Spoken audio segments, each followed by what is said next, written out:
you, Team Lilsat. Hello mga bro. So today po is Monday. Medyo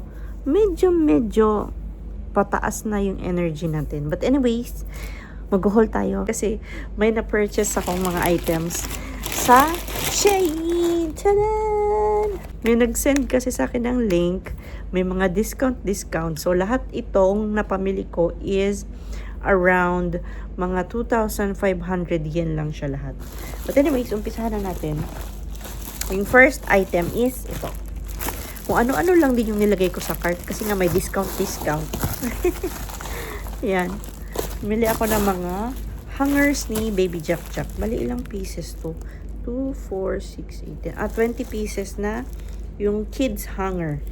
Kasi may hanger nga kami dyan sa taas, pero nahihirapan ako doon sa mga jackets ni Jack. Kasi nga, yung hanger ko, hindi siya pang kids.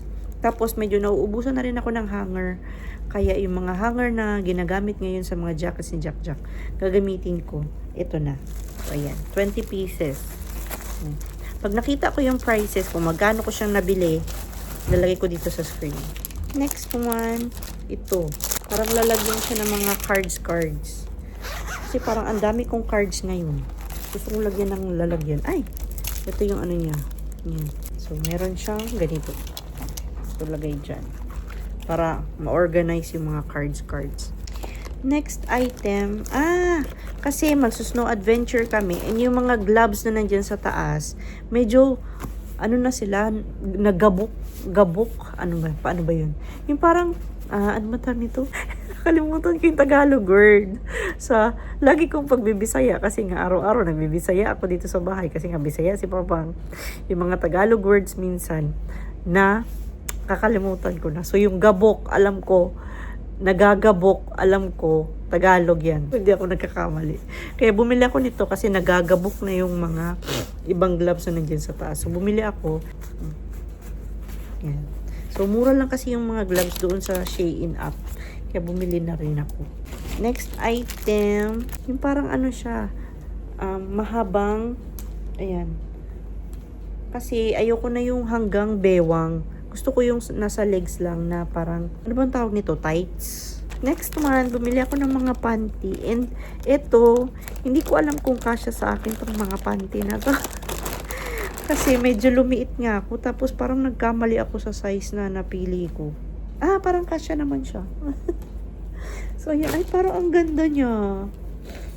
Parang ang ganda. Parang kasyang-kasya sa akin. Ay, bakit ko pinapakita sa inyo yung panty ko?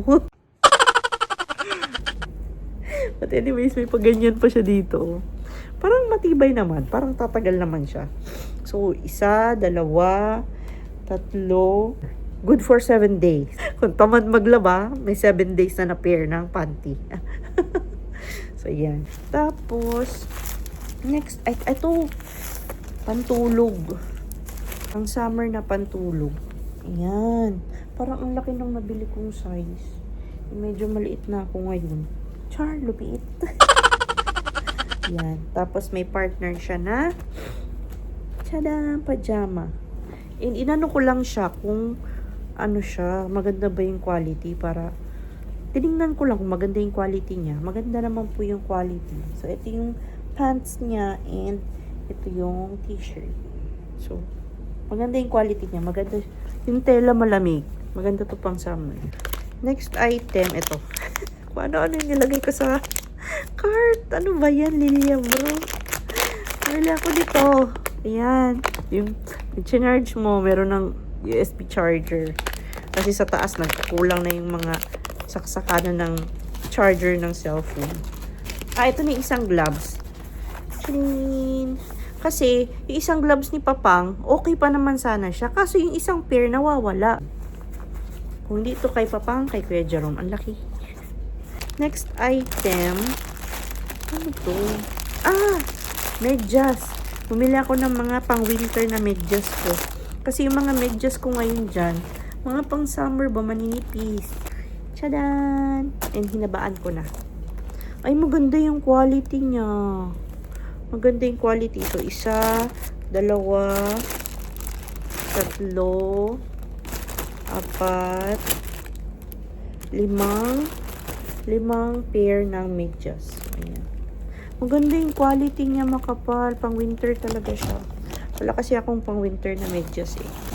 Next item. Ito para kay Ate Jackie. Ate Jackie! Pang winter na damit ni Ate Jackie. Ang cute! Ang cute! Ang cute oh. Kasi meron siyang brown dyan na damit, pero pang summer yun. Pang winter wala eh. Ang cute ate. Next item, and yung pinakamalaking item is bedsheet cover with pillows na rin ata ito. And yung size nito is queen size. Kasi queen size yung kama namin. Ay, maganda yung quality ng tela. Ayan. Ano po tawag sa ganitong tela? Ganda siya oh. Likabok. Lalabahan ko pa kasi ito. Asan yung unan? Ala, wala siyang unan. Ano lang pala siya. Yung fitted sheet lang pala siya. Walang unan. Fitted sheet lang siya. Kala ko may dalawang unan. Wala pala. Ayan. Fitted sheet lang siya mga bro. So, yun lang yung mga napamili ko sa Shein. And, meron, hindi ko alam kung pwedeng gamitin yung link ko sa Shein. Pero kung meron, ilalagay ko po dyan sa description box natin para maka-discount din kayo. Lahat ng nabili ko, around 2,500 yen lang. Kasi may nag-send nga sa akin ng link. Tapos ginamit ko yung link niya. Kaya, nakarami ako ng discount.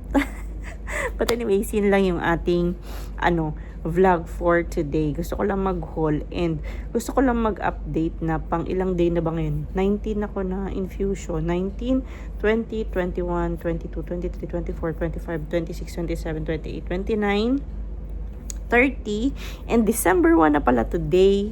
So, pang 12 days from the infusion and medyo mahina pa rin ako pero yung energy ko, nagsa-start na siya dahan-dahan na mag-level up na. And last week pala, Friday, update ko na rin kayo sa kalagayan ko.